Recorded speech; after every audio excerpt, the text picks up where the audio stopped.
திருச்சி மாவட்டம் மணப்பாறை அருகே டாஸ்மாக் ஊழியர் மர்ம மரணத்தில் மனைவியே காதலனை ஏவி கொலை செய்தது அம்பலமாகியுள்ளது. தகாத உறவால் அரங்கேறிய கொடூர சம்பவத்தின் திடுக்கிடும் பின்னணி என்ன? டாஸ்மாக் ஊழியர் கொலை வழக்கில் திடீர் திருப்பம். மனைவியே எமனான கொடூரம். தகாத உறவுக்கு இடையூறாக இருந்ததால் காதலனை ஏவி கட்டிய கணவனின் கதையை முடித்த பெண்.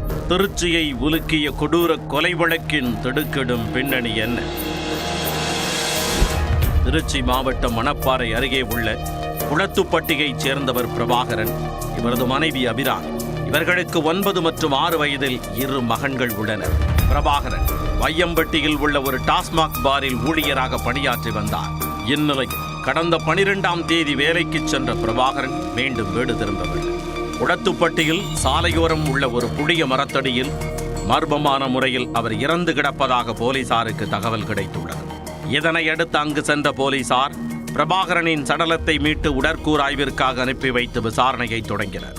அப்பொழுது பிரபாகரனின் முகம் மற்றும் கழுத்தில் காயங்கள் இருப்பதைக் கண்டு உறவினர்கள் அதிர்ச்சியடைந்தனர்.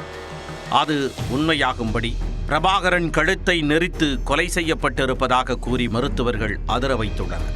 இதனால் சந்தேக மரணத்தை கொலை வழக்காக மாற்றி பிரபாகரனை கொலை செய்தது யார், கொலையாளி யார், கொலைக்கான காரணம் என்ன என்பன உள்ளிட்ட பல்வேறு கோணங்களில் விசாரணையை தீவிரப்படுத்தினர். அப்போது பிரபாகரனின் மனைவி அபிராமி மீது போலீசாருக்கு கடும் சந்தேகம் உண்டானது. ஐயோ, என் புருஷன் போயிட்டாடே என கண்ணீர் விட்டு கதறி துடித்தவர் போலீசாரை பார்க்கும் பொழுதெல்லாம் கப் சிப்பென மாறி கண்களை டபக் டபக் டபக் டபக் என மேலும் கீழும் உருட்டி நழுவ முயன்றுள்ளார். இதனால் அபிராமியை காவல் நிலையம் வரைக்கு சற்று வாருங்களேன் என வரவழைத்து கிடுக்குப்பிடி விசாரணை நடத்தினர்.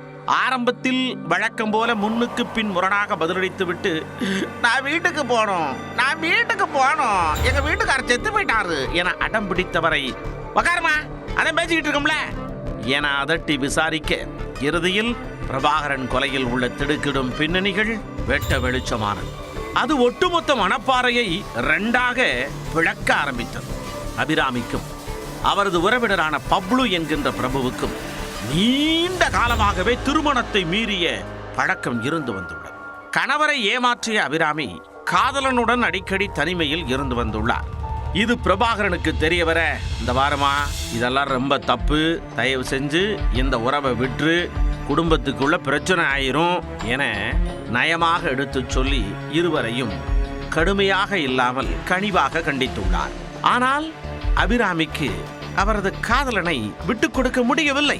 ஏனென்றால் காதலுக்கு தான் கண்ணில்லையே.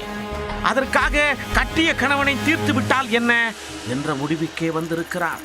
காதலியின் கணவனை கொன்றால் இனி எந்த இடையூறும் இல்லாமல் ஃப்ரீயா பழகலாம் என்று பிரபுவும் அந்த திட்டத்தில் கைகோர்த்துள்ளார். சம்பவத்தன்று வேலைக்கு சென்று வீட்டிற்கு திரும்பிய பிரபாகரனிடம் இப்படியே பிரச்சனை போயிட்டே இருந்தா நல்லால, கொஞ்சம் பேசணும் வாரீங்களா என அழைத்து சென்று அளவுக்கு அதிகமாக மது அருந்த வைத்து சுய நினைவு இல்லாத பொழுது கழுத்தை நெரித்து கொலை செய்து மரத்தடியில் உடலை வீசிவிட்டு தப்பிச் சென்றனர். விபத்து ஏற்பட்டு உயிரிழந்து விட்டதாக சித்தரித்து எஸ்கேப் ஆகிவிடலாம் என முடிவெடுத்துள்ளனர். ஆனால் விசாரணையில் இக்கொடூர கொலை சம்பவம் அம்பலமானது. இதனையடுத்து கணவனை கொலை செய்த அபிராமியை போலீசார் கைது செய்தனர். கையோடு கள்ளக்காதலன் பிரபுவை கைது செய்ய தனிப்படையும் அமைத்தனர். போலீசார் தன்னை தேடுவது தெரிந்ததும் தலைமறைவான பிரபு இது எதற்கு வம்பு என மணப்பாறை குற்றவியல் நீதிமன்றத்தில் சரணடைந்தார்.